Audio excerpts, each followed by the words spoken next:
सारे जिन्ने भी संप्रदा उन्होंने हेड सारे शामिल हुए और एक स्वर एक मत में उन्होंने कहा कि हम ऐसे संकट के मौके पर पंजाब के साथ, देश के साथ, जब भी लड़ाई जंग लगती है तो पंजाब जो है लीड करता है। इस बार भी पंजाब लीड कर रहा है, इसीलिए मीटिंग्स चल रही हैं और सबसे ज़्यादा ड्रोन्स इधर ही आ रहे हैं और हमारी फ़ौज जो है बड़ी बहादुरी से उसका जवाब भी दे रही है मिड एयर में उनको सब। जब भी लड़ाई जंग लगती है तो पंजाब जो है लीड करता है, इस बार भी पंजाब लीड कर रहा है, इसीलिए मीटिंग्स चल रही हैं और सबसे ज़्यादा ड्रोन्स इधर ही आ रहे हैं और हमारी फ़ौज जो है बड़ी बहादुरी से उसका जवाब भी दे रही है मिड एयर में उनको सबको। इतने ड्रोन्स आने के बावजूद भी ये कोई नुकसान वाली बात नहीं हुई। और पंजाब की हिस्ट्री पहले से ही ये है कि हम बहुत अच्छे नेबर हैं, लेकिन अगर कोई हम पर कोई चीज़ थोपेगा, कोई हम पर कोई चीज़ ज़बरदस्ती थोपी जाएगी तो हम जवाब देना भी जानते हैं। तो पंजाब ने ये देश की लड़ाई लड़ी है।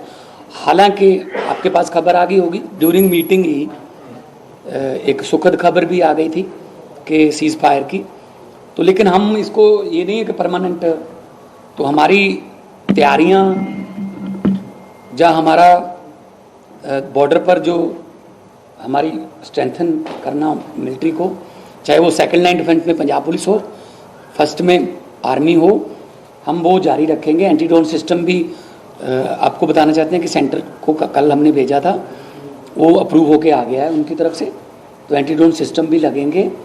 हम कोई अपनी तैयारी में या जो इन 10-15 दिन में पंजाब ने सीखा उसको आगे बढ़ाएंगे। देश की रक्षा के लिए हमेशा पंजाब लीड करता रहा है, चाहे आज़ादी की जंग हो, चाहे वो जब अनाज की कमी हो गई थी वो भी एक युद्ध की तरह पंजाबियों ने उसको लिया और हरी क्रांति ला के 70% फुटबॉल में दिया। आज भी 40% से ज़्यादा फुटबॉल में पंजाब दे रहा है। तो हर फ्रंट पर पंजाब जो है वो देश को लीड करता है और आज भी खुशी है। पंजाब के गवर्नर साहब माननीय श्री गुलाब चंद कटारिया जी, इन्होंने आज हम सुबह ही बात दोनों ने की और ये मीटिंग रखने का फैसला किया चंद घंटों में। और सभी जितने भी ऑल पार्टी मीटिंग उसके बाद 5 बजे सभी पार्टियों के रिप्रेजेंटेटिव आए थे और उन्होंने भी अपना विचार रखे, सुझाव भी अच्छे मिले, कुछ तार के पार के खेतों की बातें और तार को और आगे लेके जाने की बातें ताकि वो खेत अंदर आ जाएं, क्योंकि बीएसएफ का बहुत टाइम इसमें जाता है कि फ्रिस्किंग में या आई कार्ड चेक करने में और उसके बाद खेती के लिए जाते हैं साथ में, तो वो टाइम भी बचेगा। हज़ारों किलोमीटर, हज़ारों एकड़ ज़मीन हमारी अंदर आ जाएगी। इस पर भी सुझाव आए और बाकी सभी पार्टियों ने एक मत में कहा कि राजनीतिक विचार अलग अलग हो सकते हैं, लेकिन देश के लिए जब कुछ आता है तो पंजाब एकदम से चट्टान की तरह, हिमालय है एक पंजाब है, हिमालय के बराबर ही है, हम भी हिमालय की तरह ही देश की रक्षा के लिए खड़े हैं। और आप सबका भी धन्यवाद। और थोड़ा सा आपके बारे में भी एक विचार आए थे कि मतलब पैनिक क्रिएट ना करें, ऐसी खबरें जो सरकार को फिर बाद में ये बताना पड़ता है ये फेक है ये सच है ना, तो ऐसा पैनिक क्रिएट ना किया जाए। क्योंकि वैसे तो हर रोज़ 10:30 बजे फ़ौज एक अपनी प्रेस कॉन्फ्रेंस करती है कि कल क्या हुआ। मैंने भी कल 12 बजे से शुरू करना है कि कुछ किसी इलाके में कोई पैनिक ना हो। हम क्योंकि फ़ौज जो है 11 बजे तक हमें भी अपडेट कर देती है कि क्या क्या कल रात हुआ, कौन सा उसमें मॉक ड्रिल था। कई बार मॉक ड्रिल के धमाके को भी लोग जो हैं वो दुश्मन का कोई धमाका ही मान लेते हैं, पैनिक हो जाता। कोई मतलब तेल की कमी नहीं है कि हम पानी की टंकियाँ अपना गाड़ी की टंकियाँ भरवा के रखें, लाइनें लग जाती हैं कई बार, या कोई सिलेंडर की कमी, कोई कमी नहीं है, किसी जरूरी वस्तु कोई कमी। उनके पास कमी हो सकती है पाकिस्तान में, हमारे पास ऐसी कोई कमी नहीं है। पैनिक बिल्कुल ज़रूरत नहीं है, ना ही कोई जमाखोरी, ना ही कोई ब्लैक मार्केट अलाउ की जाएगी। बॉर्डर में हमारे 2 मंत्री हर ज़िले में जो है, तो हमने उनकी ड्यूटी लगा दी है, वो इसी काम के लिए मॉनिटर कर रहे हैं। और कल मैं खुद भी जाऊंगा जहाँ जहाँ कुछ गड़बड़ी हुई, मैं खुद जाके भी लोगों से मिलूंगा। और एक फ़ौज की तरफ से आज सजेशन था, मैंने पहले भी बोला है कि जहाँ कोई अगर कोई ड्रोन का हिस्सा या कोई किसी मिसाइल का कोई पार्ट या कोई बम जैसी चीज़ अगर खेतों में गिरती है तो लोग सुबह होते ही उसको देखने के लिए बहुत इकट्ठ हो जाता वहाँ। तो फौज की तरफ से ये एडवाइजरी है कि वो हो सकता है वो अभी जिंदा हो, वो अभी उसमें जो बारूद है वो अभी एक्टिव हो, डिफ्यूज़ ना हुआ हो। तो इसलिए वहाँ जाके रश करने की बजाय पुलिस को या आर्मी को बताइए, वो बॉम्ब डिस्पोजल दस्ते जो लेके आएगी और उसको सेफली उसको डिफ्यूज़ करके सेफ सारे गांव को या इलाके को सेफ रखा जाएगा। तो आज की मीटिंग में पहले धर्मगुरु हर एक धर्म से लोग आए, कोई भी धर्म मानवता के विरुद्ध नहीं जाता, हर धर्म मानवता का संदेश देता है, सर्वात्म के भले की बात करता है और शांति की बात करता है कि शांति रहे। हर धर्म जो है वो मनुष्य मानवता की बात करता है। उन्होंने भी बहुत एक मत में हौसला बढ़ता है इसका। फौज में हर एक महाराष्ट्र से भी हैं, बंगाल से भी हैं, बिहार से भी हैं, यूपी से हैं, पंजाब से हैं। फौज में भी हर देश का सूबे से रिप्रेजेंटेशन है। उनका भी हौसला बढ़ता है कि हमारे साथ धर्म गुरु या उनका आशीर्वाद है। और राजनीतिक पार्टियों का भी एक मत है, एक स्वर है। तो अगर इसके बाद मैं थोड़ा रिक्वेस्ट करूँगा माननीय गवर्नर साहब को कि वो डिटेल जो इनके पास है, जो आने वाले दिनों में एक्शन जो प्लान करना है इकट्ठे करते हैं, तो उसके बारे में जानकारी। सबसे पहले तो आपका सबका बहुत स्वागत कि आज इस प्रेस वार्ता में आप सब लोग इतने कम समय की सूचना के बाद भी आप तुरंत यहाँ आए। और शायद ये क्या कि आपका आना हमारे लिए शुभ भी हुआ कि आज दोनों देशों ने भी इस चीज़ पायर को स्वीकार कर लिया और अपनी तरफ से घोषणा की है। लेकिन मैं ये मानता हूँ कि जब पहलगाम की घटना हुई और 26 निर्दोष लोग जब मारे गए तो हिंदुस्तान का हर बच्चा और हर स्थान से एक ही मांग उठी, पंजाब से भी यही है कि जिस प्रकार का कृत्य उन्होंने किया उसके दंड उनको मिलना चाहिए। और देश के प्रधानमंत्री ने भी इस बात को जनता का आदेश मान करके उन्होंने भी अपना मन मस्तिष्क बनाया और आर्मी ने जिस तरह से सफल ऑपरेशन किया और जितने भी आतंककारी अड्डे थे उनको सबसे नष्ट किया। लेकिन उसके रिएक्शन में पाकिस्तान ने जिस प्रकार से हमला करने का सोचा, ड्रोन भेजने का, मिसाइल भेजने का, उन सब का हमारी फौज ने जिस तरीके से और जिस सफलता से उसका मुकाबला किया और उनको सबको मार गिराया। तो ड्रोन की जितनी संख्या है उसमें सबसे ज़्यादा ड्रोन पंजाब में ही आए थे। पंजाब का कोई भी बॉर्डर का जिला ऐसा नहीं है जहां ड्रोन नहीं आए। और इतनी बड़ी संख्या में आने के बाद भी किसी प्रकार का नुकसान नहीं हुआ और ड्रोन को वैसे ही गिराने में हमारी फौज की तकनीक ने सफलता दी। मिसाइल भी आए लेकिन उसका भी कोई असर हमें नहीं हुआ।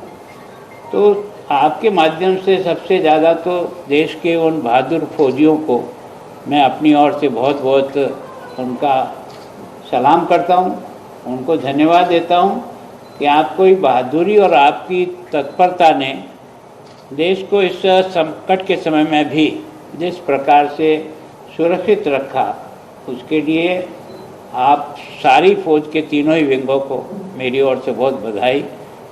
मैं सोचता हूँ कि पंजाब सबसे ज़्यादा नज़दीक बॉर्डर के हिसाब से हमारा है। हमारा बॉर्डर एक तरह से आमने सामने एक दूसरे से बात होती है, एक दूसरे के साथ होता है। ऐसे बॉर्डर पर जिस प्रकार का जनता का भी सहयोग मिला है और फौजियों को जिस प्रकार से उन्होंने हर प्रकार से, कई गांव ऐसे हैं जिन्होंने भोजन बना करके, नाश्ता बना करके अपने फौजियों को देने में भी बड़े आनंद का अनुभव किया। तो एक तरह से वास्तव में जहाँ जनता और सब मिलकर के फौज की मदद करते हैं तो फौज का मॉरल बूस्ट होता है और उसको काम करने में भी बहुत ही एक तरह से स्वाभिमान महसूस होता है।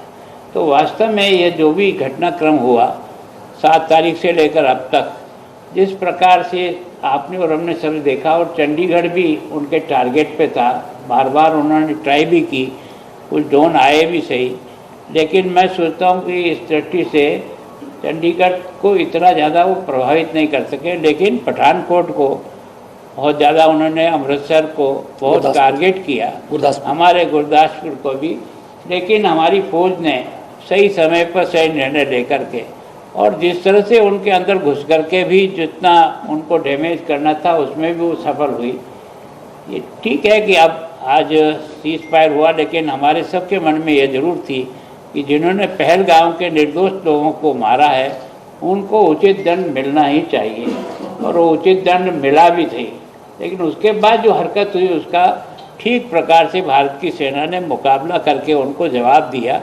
तो मैं सोचता हूँ कि आपका यहाँ आना, शायद ये हमारी प्रश्न, आज सवेरे हमने 11 बजे ही सोचा था कि सारे धर्म के धर्मगुरुओं को भी बुला करके उनकी जो एक तरह से फॉलोइंग है, उनका जिस प्रकार से लोगों के बीच में संबंध और संपर्क है, वो भी एक तरह से इस सारी के सारा है ना, इस समय जो मुकाबला है उसमें वो सहयोगी बने। तो मुझे बहुत आनंद का अनुभव हुआ कि यहाँ सभी धर्मों के लोग थे और सबने एक स्वर से कहा कि देश पहले, बाकी धर्म और ये सब बाद में हैं, हम सब भारत के हैं और भारत की हिफाजत के लिए जो भी हमको करना पड़ेगा। और उन्होंने हमको आश्वासन किया कि हमारी जो भी प्रॉपर्टी है, जो हमारा हॉस्पिटल है, जो हमारे स्कूल और कॉलेजेज हैं, हमारे समाज के जो स्थान हैं, हम वहाँ सब प्रकार की सुविधाएं उनको देंगे, भोजन की सुविधा मिलेगी, मेडिकल की सुविधा मिलेगी, जो कुछ भी हमारे पास साधन है वो सारा साधन हम निश्चित रूप से हमारे बॉर्डर के इन लोगों को मुहैया कराएंगे। तो ये इस बात को साबित करती है कि ये लड़ाई वास्तव में केवल सेना ही नहीं, तो देश की जनता भी उनके साथ मिल करके लड़ने का, जैसे हमने आज ही आपने देखा होगा कि हमने सिविल डिफेंस के 2 कार्यक्रम किए थे, उसमें जिस प्रकार का उत्साह था, जनता में जिस प्रकार का जोश था, बच्चों में जिस प्रकार का एक तरह से उससे जुड़ने का था, हमें सोचा भी नहीं था कि कार्यक्रम 3-3.5 हज़ार लोग नए इनरोल हो जाएंगे, इसमें से सोचा भी नहीं था, न हमारी इतनी तैयारी थी। लेकिन जिसने भी सुना, जहाँ से भी सुना, वो सब चले आए। और इसका मतलब यह है कि जनता भी जब कभी देश पे संकट आता है तो बहुत मुस्तैदी के साथ अपना सहयोग करती है, और उस सहयोग के कारण से ही हमने जो तैयारियां कर रहे थे उस तैयारी में जनता का भी पूरा समर्थन और सहयोग था। उनका मैं बहुत आभार व्यक्त करता हूं। और मैं सोचता हूं कि भविष्य में भी अगर इस प्रकार की घटनाएं होती है तो सिविल डिफेंस की जो यूनिट है वो प्रत्येक ज़िले में ठीक प्रकार से प्रशिक्षित होकर के तैयार है, ताकि ज़रूरी नहीं युद्ध के समय बाकी किसी प्रकार की भी अगर कोई आपत्ति आती है, आपातकाल आता है, तो उसका मुकाबला करने में भी उन लोगों का सहयोग मिले। तो उन्होंने मुख्यमंत्री से भी, आपने भी कहा है कि हम तैयारी करेंगे उन सब ज़िले में। और जैसे आज सीज़फायर जरूर हुआ है, लेकिन बॉर्डर के ज़िले में आप भी जाएंगे, मैं भी जाऊंगा, एक बार सब लोगों से मिलना हो जाए।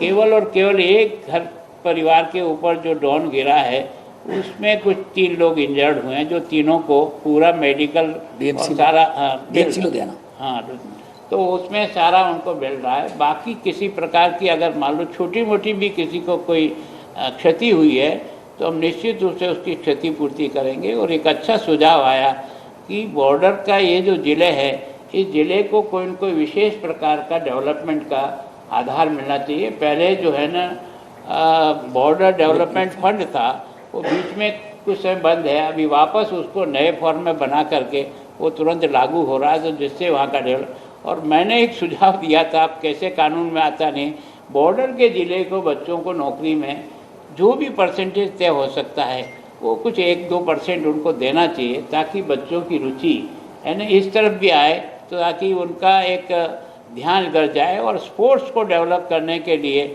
आर्मी और सब कर ही रही है, पर हम भी हमारी तरफ से और सरकार की तरफ से बॉर्डर ज़िलों को खेल की दृष्टि से ज़्यादा सुविधाएं उपलब्ध कराने का प्रयास करेंगे।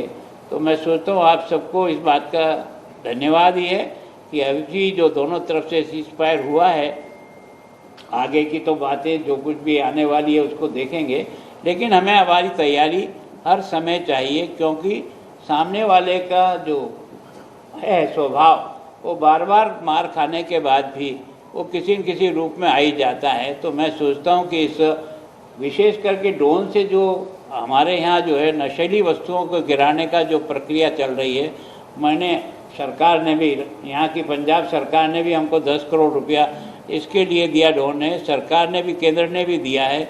हम कोशिश करेंगे कि हर ज़िले में हमारे एंटी ड्रोन जो है वो सिस्टम लग जाए, ताकि हम इन सब पर भी किसी तरह से काबू कर सकें।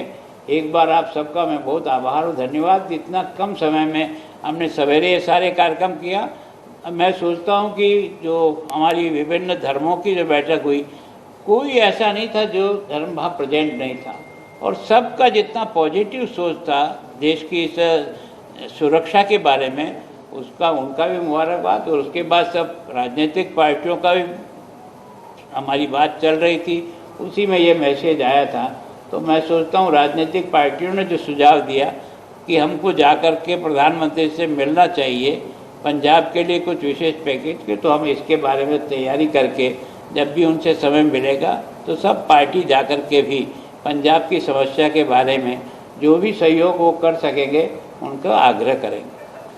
सीएम सर, जो अभी एडवाइसेस दी गई थी, क्या वो अभी जारी रहेगी, क्या आज सब वो सारी विड्रॉ हो जाएगी? नहीं, वो जारी रहेगी जितनी देर तक हमें आर्मी कहती रहेगी कि मॉक ड्रिल करना है ना, या कोई डिफेंस मिनिस्ट्री से कोई हमें रिटर्न में कुछ ऐसा ऑर्डर नहीं आता कि नहीं अब जरूरत नहीं, सारा कुछ जारी रहेगा। हमारी तैयारी में कोई कमी नहीं हो सकता ये कोई, क्योंकि जैसे गवर्नर साहब ने कहा कि उनके स्वभाव पर यकीन करना बहुत मुश्किल है, वो बार बार हमें डिच करते रहे। लेकिन पंजाब जो है वो पहले से उनको डर ही इस बात से लगता है कि सामने पंजाब है, तो पंजाबी हमेशा सीना तान के खड़ते हैं और खड़े रहेंगे।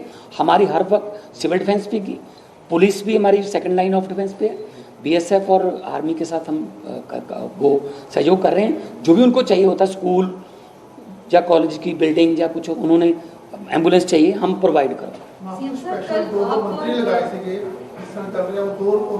बिल्कुल रहेंगे, कोई जमाखोरी का या कोई ब्लैक मार्केटिंग करना शुरू कर दे या कोई पैनिक ना क्रिएट हो, वो रहेंगे। नहीं, मैं कल अलग से जा रहा हूँ, बॉर्डर से ये भी जब भी जा सकते हैं, जाते भी रहते हैं। तो